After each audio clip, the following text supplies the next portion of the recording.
రోమీయులకు రాసిన పత్రిక 6వ అధ్యాయము. అలాగైనా ఏమందుము? కృప విస్తరింపవలెనని పాపమందు నిలిచియుందుమా? అట్లనరాదు. పాపము విషయమై చనిపోయిన మనము ఇక మీదట ఎలాగు దానిలో జీవించుదుము? క్రీస్తు యేసులోనికి బాప్తిస్మము పొందిన మనమందరము ఆయన మరణములోనికి బాప్తిస్మము పొందితిమని మీరెరుగరా? కాబట్టి తండ్రి మహిమ వలన క్రీస్తు మృతులలో నుండి ఎలాగు లేపబడెనో అలాగే మనమును నూతన జీవము పొందిన వారమై నడుచుకొనున్నట్లు మనము బాప్తిస్మము వలన మరణములో పాలు పొందుటకై ఆయనతో కూడా పాతిపెట్టబడితిమి. మరియు ఆయన మరణము యొక్క సాదృశ్యమందు ఆయనతో ఐక్యము గలవారమైన ఎడల ఆయన పునరుత్థానము యొక్క సాదృశ్యమందును ఆయనతో ఐక్యము గలవారమై యుందుము. ఏమనగా మనమికను పాపమునకు దాసులము కాకుండుటకు పాప శరీరము నిరర్ధకమగునట్లు మన ప్రాచీన స్వభావము ఆయనతో కూడా సిలువ వేయబడెనని ఎరుగుదము. చనిపోయిన వాడు పాప విముక్తుడని తీర్పు పొందియున్నాడు.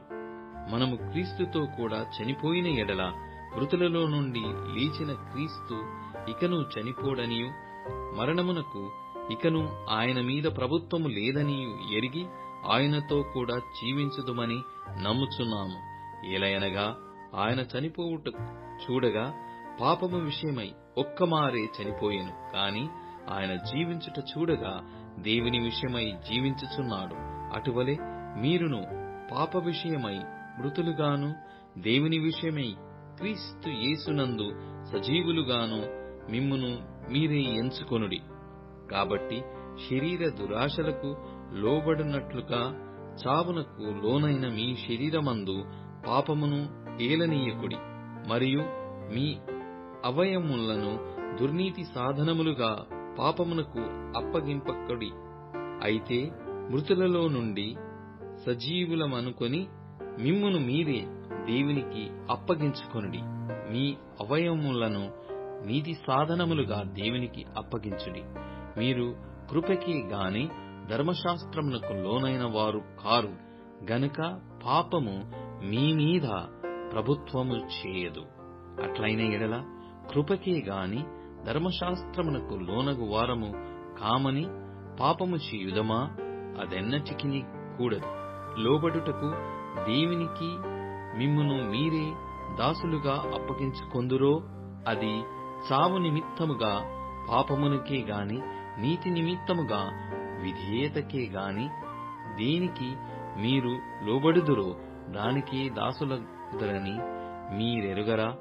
మీరు పాపమునకు దాసులయ్యుంటిరి కాని ఏ ఉపదేశ క్రమమునకు మీరు అప్పగింపబడితిరో దానికి హృదయపూర్వకముగా లోబడిన వారై పాపము నుండి విమోచింపబడి నీతికి దాసులైతిరి. ఇందుకు దేవునికి స్తోత్రము. మీ శరీర బలహీనతను బట్టి మనుష్యరీతిగా మాటలాడుచున్నాను. ఏమనగా అక్రమము చేయుటకై అపవిత్రతకును అక్రమమునకును మీ అవయవములను దాసులుగా ఎలాగు అప్పగించితిరో మీ శరీర బలహీనతను బట్టి మనుష్యరీతిగా మాటలాడుచున్నాను. ఏమనగా అక్రమము చేయుటకై అపవిత్రతకును అక్రమమునకును మీ అవయవములను దాసులుగా ఎలాగు అప్పగించితిరో అలాగే పరిశుద్ధత కలుగుటకై ఇప్పుడు మీ అవయవములను నీతికి దాసులుగా అప్పగించుడి. మీరు పాపమునకు దాసులై ఉన్నప్పుడు నీతి విషయమై నిర్బంధము లేనివారయ్యుంటిరి. అప్పటికి క్రియల వలన మీకేమి ఫలము కలిగెను? వాటిని గురించి మీరిప్పుడు సిగ్గుపడుచున్నారు కారా? వాటి అంతము మరణమే. అయినను ఇప్పుడు పాపము నుండి విమోచింపబడి దేవునికి దాసులైనందున పరిశుద్ధత కలుగుటయే మీకు ఫలం. దాని అంతము నిత్య జీవము. ఏలయనగా పాపము వలన వచ్చు జీతము మరణము. అయితే దేవుని కృపావరము మన ప్రభువైన క్రీస్తు యేసునందు నిత్య జీవము.